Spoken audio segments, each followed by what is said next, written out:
kids, you know, that are like 10, 11, and 12, you say to them, okay, dance.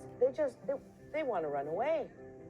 I always dance with my mom at parties and in between my dad dancing with my mom because my parents are ice skaters. So my mom always wants me to dance with her, so I don't say no. So I always dance with my mom.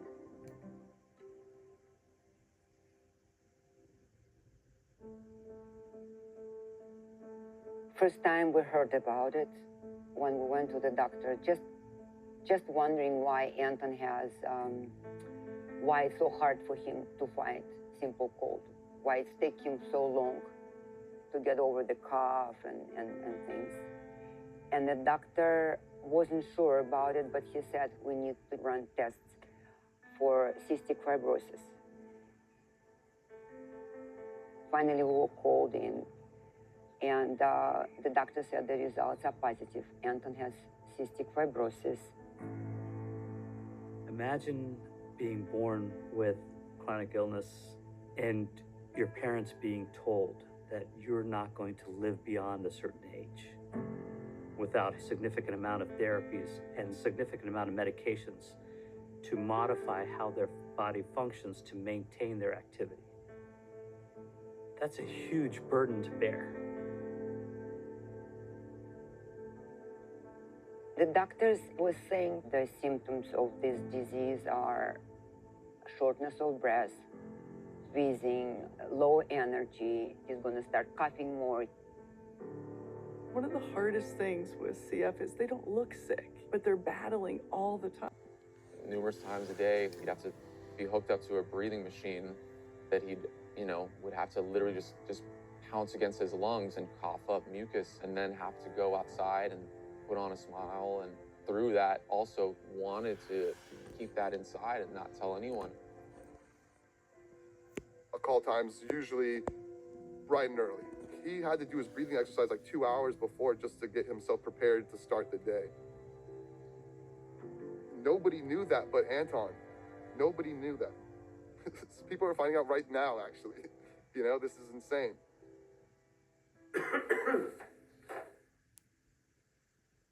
I had arranged to meet with Anton. I think Irina drove him over and dropped him off, and we sat down.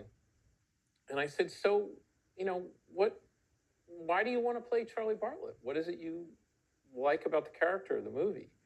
And the first thing he said is, I like how honest he is and how he wants to do things for his friends. He wants to take care of people. I have a small growth in one of the ventricles of my brain. To date, I've had 4 brain surgeries. Anton was one of the very, very few people that knew that about me. He would always be very concerned. He knew instantly when things weren't right. Because of him and because of our friendship, that I was able to be a bit more accepting of the circumstances I was in. If you can explain what you're doing, or better yet, why you're doing it, that'd be a good start. Look, I'm helping these kids, okay? Nobody else is listening to them. Charlie could be the loneliest of people, but he chooses not to be. It's the intelligence of his decisions, and as a result, his responsibilities and the consequence of these that shape his character. He was always kind of observing people and their behavior, and he took that into his work a lot too, because he'd be able to take different characters, and he loved stories. He loved human stories. Charlie's an optimist. People are depending on him. He had so much love for the people that were close to him in his life. I lost my dad when I was 13, and, he always reminded me that he was, there for me, The funny thing is, I would use my disease to, to help me out occasionally, to bail me out. And this guy was so selfless that he, was able to keep such a serious thing secret. Anton was great at what he did, but he was kind of worried that because of his condition, he maybe wouldn't be able to work.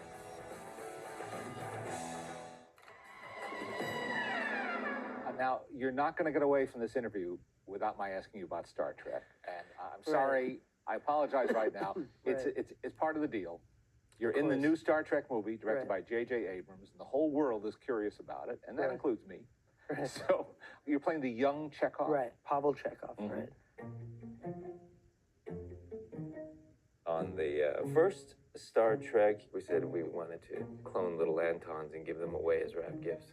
Just tiny pet Antons that I think it was just the kind of joy and the kind of happiness and optimism he sort of encapsulates. And of course, the fun of playing around with that great accent. The character of Chekhov in Star Trek speaks a kind of Russian that doesn't really exist. They're creating a singularity that will consume the planet. And it was actually really hard for Anton at the beginning to speak Russian badly. He couldn't. He went to my father, and I said, well, ask JJ, is my accent is good? And he said, Mom, no. When he was business, he was saying, Mom, your accent is not good for this. I need grandpa accent. Excuse me. Sorry, Mr. Chekhov, what is it? Based on the Narada's course from Vulcan. I remember being with him on set and doing a classic J.J. Abrams sort of 19-hour day. And he looked so tired. I remember he was trying to say this very complicated speech about dropping out of warp and hiding behind Saturn. And his little eyes were so sort of red. He never looked younger to me than on that day. If we adjust our shield frequencies, we should not be detected. Wait a minute, kid. How old are you? 17, sir. I can certainly say for the group of people that got to work with him, he might have been the youngest person on camera, but he was, I think, the person that sort of quietly, without even realizing it, I think, challenging all of us to be as good as he was. It's an interesting line to follow because you pick and choose and you see what you can bring that's your own. And then I met with Walter Koenig and we had this talk and he said, it looks like you guys are being really smart about this and doing your own thing. And yet, I see traces of myself in what you're doing. And it was really great for me to hear that because I was so nervous about meeting him. And he seemed so pleased. Here we are, we're all coming together to revamp this old franchise that had moved people for so long. And Anton was the youngest one in the cast. And his angle about we have to do this right, and if not, people will be unhappy. We're talking about peace, it was about friendship, it was about ending war. And I remember thinking, my God, this kid is so deep. I gotta get myself in shape. I play guitar and Anton played incredible guitar, and so, we'd inevitably kind of bring our guitars to set and tool around, and Anton in all of his frustrating humility, he never wanted to pat himself on the back, it seemed like. He'd say, well, I don't really know, how to play all that much, and then he'd whip out some Mississippi John Hurt or something that was just I've just been playing this for a little bit. I remember getting into this very heated debate about the merits of Bob Dylan versus Simon and Garfunkel. He really knew what he was talking about, no matter what it was, and there was some real beauty in that. We went back to we had some, shooting on set, and then going back to the trailers, and I said, you want to come in and jam? He's like, no, I gotta go back to, it turns out he's translating this Russian novel that's this big, a Russian philosophy tract. He's making notes on this thing and translating it at the same time. He's, mind you, 17 years old. It was so funny. He didn't consider himself a musician, and he didn't consider himself a singer. And he was a damn great musician, but he was a little bit, I think, self-conscious. He always wanted to be the best at what he did.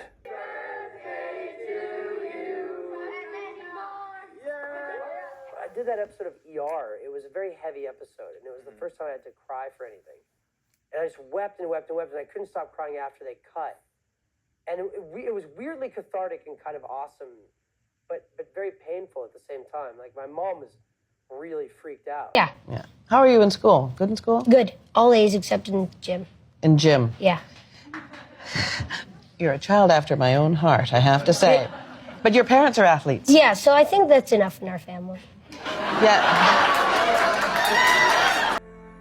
When Anton was 8 years old, because I know exactly when I was very sick, and he would come, and every day Dear mommy, I love you. I wish for you to feel million, trillion, billion times better tomorrow. Dear mommy, I love you so very much. I adore you. I wish for you to feel billion, trillion times better tomorrow. And that was like 20. Those type of cards, he would just slip under the door or kiss me and do that. And then when I got good already, I was already went to work, he would just write, Dear mommy, I love you, love Antosha. Dear mommy, I love you, love Antosha. Just like this. This is like, that's a treasure. It's no gifts better than those. I'm very fortunate because my mom, you know, she was teaching all the time. She still choreographs, but she would literally, like, in her skating suit, take me to auditions after work, and she just believed that this is what I loved. So I owe her everything, really, just for believing in me, you know. Dear Mamoola and Papoola, every day in Tokyo, I think about how terrifying it was for you to come to a country where you did not speak a word of the language with the intention of starting a new life. How frightening it was to leave a home with everything and come to the United States with nothing, not knowing what tomorrow will bring, how life will turn out. I think about the courage it took to dedicate yourself to succeeding in this new country and building a home for yourselves and your child. And I think about how you did it so that I could have a better life, despite what the sacrifice might mean to you. I always worry that I somehow can't express my appreciation, so I try to write these notes expressing that I do think about and appreciate and respect and thank God for you and everything that you have given me. As I write this, I see the trips to Toys R Us, to the zoo. I see the video cameras and all the attention that I got. I wish I could take all of these things and put them together and give them back to you with all the love that you gave me. I love you so much, and I hope, even though sometimes I'm too stupid, selfish, or ignorant to show it, you know this. I wish for you to be happy and healthy for another million, billion, trillion years. I wish for us to be able to celebrate all together for all of those happy and healthy years. I'm so grateful. Я знаю, сколько... А не знаю, мам, я тебя так люблю, ты знаешь, это... I love you. Love, Antosha.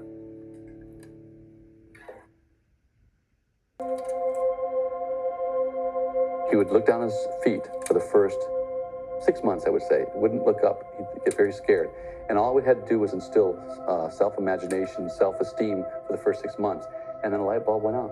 73 years ago, there once lived a man, and his name was Mr. Picanus.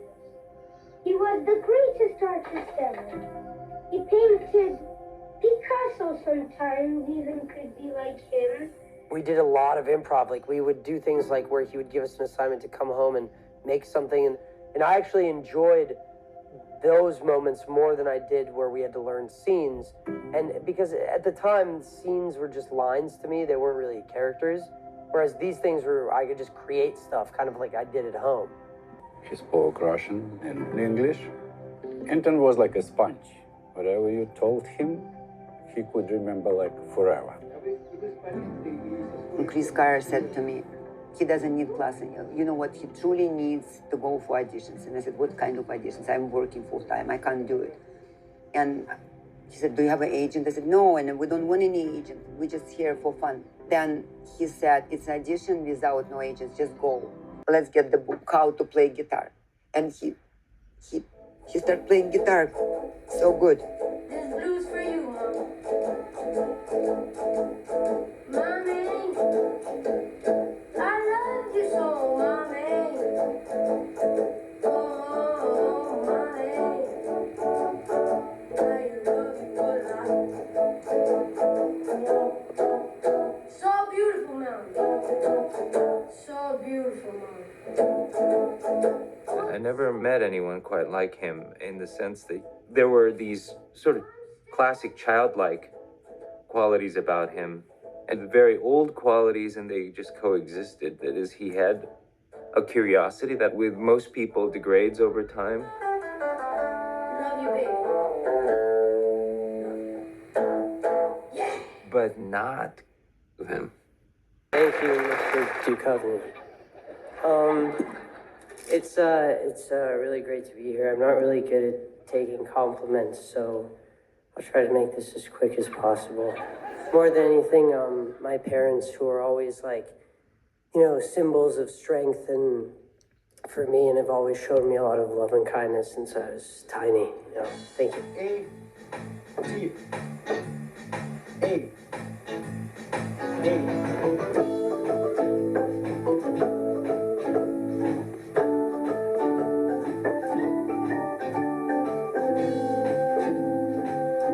Dear Mamoola, you are my best friend, the closest person to me in the world, and the most amazing woman that I know. Your soul, through your beautiful eyes, shines. It does not matter whether you are laughing or yelling, regardless of whether I'm smart enough to show it. I always, always, always have so much respect for who you are. For how strong, smart, wonderful, talented, interesting, intelligent, and just how, your least favorite word, cool you are. Thank you for every hug, kiss, smile, and every bowl of soup. You are an extraordinary, charming woman, and you have an equally extraordinary husband, and a son that is your baby, as long as he lives. Love, Antosha.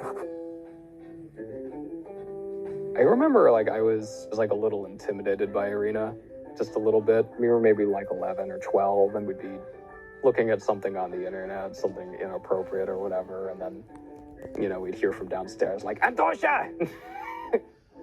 And he'd yell back, "Что?" You know, what? You know, that's when our hormones just started kicking in. So we were just totally girl crazy.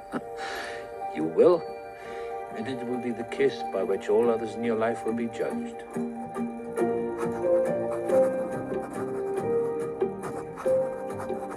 Dear Journal, today I have my first kiss. This was my first kiss with Mika. It was okay. I kind of liked it. It was very nice. And I did it twice. I hope it happens many more times.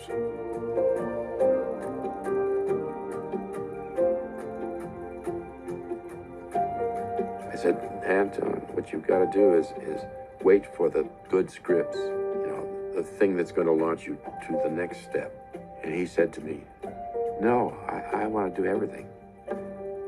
I said, no, you can't do everything, because there's a lot of junk out there. You don't want to be part of it. No, I want to do everything. I don't care. I want to act. Anton, where he was kind of on his own for the first time, but he was still really attached to his parents, really attached to his mother. And I used to be so kind of jealous of that. We just hadn't talked about parents because we were just teenagers. We were just hanging out. We didn't talk about our parents. And then his mom was coming into town and he was so excited. And I was like, are you seriously excited your mom is coming? I start getting a pre-migraine when my mother's coming into town. I love her, but I need you to write me something. Everybody was away from their families. So something very beautiful happened where we all just sort of came together. He surprised me every time he spoke about something. I thought, you know, what a bright, intelligent human being. Anton and me and Sophia every weekend would be out on the sailboat in the harbor in Vancouver. It was so particular and so interesting. I have this great picture of me on the boat. I'm falling asleep on Anton's lap. And Anton's with his sweatshirt, and I can tell he's God damn. I've probably been asleep for an hour on his lap, but he doesn't want to move me. It's really cute. I got that one. There is this thing, you pretend to be a family over a number of years, and at some point you kind of are. I wanted to set it in a cemetery. So we were walking around the cemetery and we were having this conversation, we were doing the scene, and then in the middle of the scene, Anton was just I don't want to be here. I don't like walking on people's graves. No, walking on people's graves. This is the bit in between the graves. No, I don't like this. And Felicity's trying to do the scene, and we're shooting, and she's like, oh no, let's stay, let's talk, let's sit down. And he's like, no, I gotta go, I gotta go. This is freaking me out. Why? I don't know. I forgot about it, and then after watching it, I was like, oh my God, he was so in tune to this frequency. He had this radar for energy and for feeling and stuff. And he was just in touch with that side of the universe in a way. He was getting very worried about himself because he started reading blogs, CF blogs. He started reading other people with CF and felt very disturbed. Hi, Mary. I've been feeling up and down. Increased airway clearance right now to 4 times a day. My folks have been doing the percussion on my side and my back 1 to 2 times a day. I've been exercising a minimum of 45 minutes a day. Got to get it into this idiot brain of mine that I have to fight this thing. Had a really heavy feeling night a few days back where I looked up CF on Instagram and I saw the kids that are fighting so hard and proud to do it, calling themselves fighters. And I was really moved. I've always wanted to shy away from feeling proud that I fight this thing all the time, so I've avoided fighting it.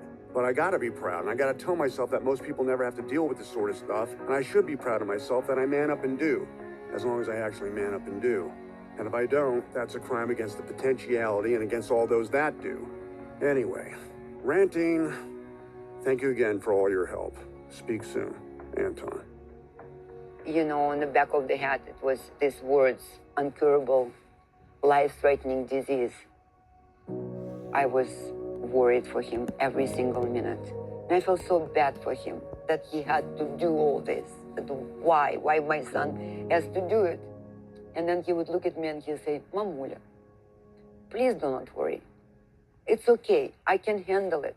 Trust me. Also a director that loves improv, and the idea of someone suffering, doing something that is unfair to people that they really care about is something that sort of transcends that format as a kind of human experience.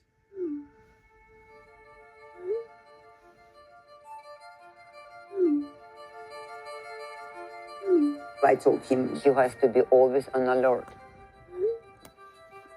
This illness in there, and you have to be careful. Just because he was not a Superman, he wants to do something, and sometimes he did, which he shouldn't. We're doing this 9-day sequence of vampires on fire. He's like, can I be on fire? And I'm like, let me ask the stunt guys. And I'm like, is it safe for Anton to be on fire? And they're like, yeah, it's safe. And I'm like, okay. Suddenly the studio calls, what the hell are you guys doing? Burning our lead actor. Because of what he went through his whole life with his disease, it's why he wanted to get a lot done. He didn't want to let it take him down, you know? Like he would talk about it with me like there was this beast inside of him, you know? Excuse me. I finished 2 films over the summer. And I'm starting work on another film, and then there might be another, an improvised film. He was always going further than the rest of us. What he was thinking about, what he was looking at, what he was interested in, what was the next project. He had this immigrant mentality to a point that I think that he needed to work rather than sit still in the confidence of his talent. I don't think he gave himself much of a break. He'd go to very risky projects, and then he'd do something that was more like a job. He was so intense about his quest to really find situations that would challenge him. He's very practical, he was very pragmatic about career stuff, but at the same time, he deeply felt a duty to educate himself and to challenge himself. Anton and I became friends. We would probably spend 3, 4, 5 hours together talking about life. He was an old soul, you know, and I, don't talk in terms of old souls and stuff like that. But I found myself treating him as a contemporary. I remember he had no desire to be like the flavor of the month. He said, I'd rather work with Jim Jarmusch. I was 14 when I worked with him, but then, yeah, he and I were really good friends for like 2 years. And then he kind of like broke my heart. I was so kind of baffled by how good he was in working with him. and then subsequently just like couldn't be around him. We met at Subway, and we sat for like 3 hours just talking. Kind of went from 0 to 100 and stayed there for a long time. Sophie was only serious girlfriend, nicest girl, and they were young, and she was not patient enough. And for him, films was priority. Very serious for both of us, and pretty much broke up because we were just too young, unfortunately. He hit me up after he had his heart broken and was like, hey, can we like talk? I just kind of figured out like what that actually feels like, and I'm so sorry. And I was like, dude, it's fine. Like like literally we were tiny children. But for someone to call someone and be like, hey, that thing that you went through, I had no idea, but now I do, and I'm so sorry. I was like, dude, it's fine. Like, Actor after friends found him pinned between his 2015 Jeep Grand Cherokee and a fence at his home.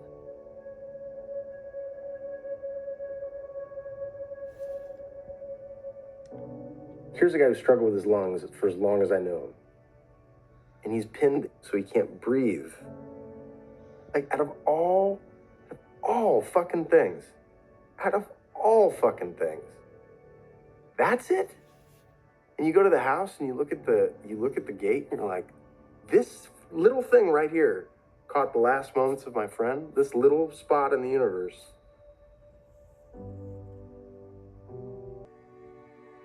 You can't take away him from us. You can't take him away from me. And you can't fucking do this. I don't want him ever to be forgotten. Our dear, dear son, we wish you all the best life in this. All your hopes, dreams, wishes, praise will come true. Absolutely for sure.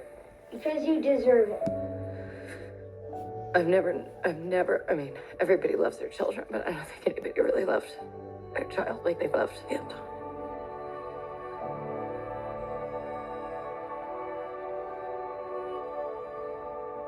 He's still with us. I cannot say he's gone. And I hope we will see him soon. It's what I'm trying to tell Irina all the time. Listen, one day behind us, one day we're closer to Antosha.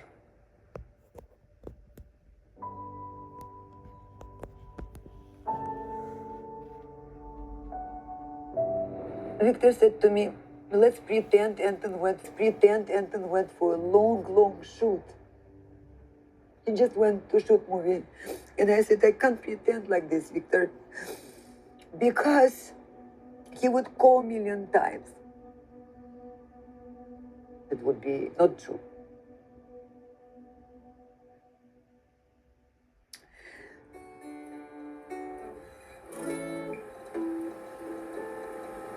Мамуля, с днем рождения, любимая моя. Дорогая моя, я тебя обожаю, чтобы ты была здорова. Well, mama,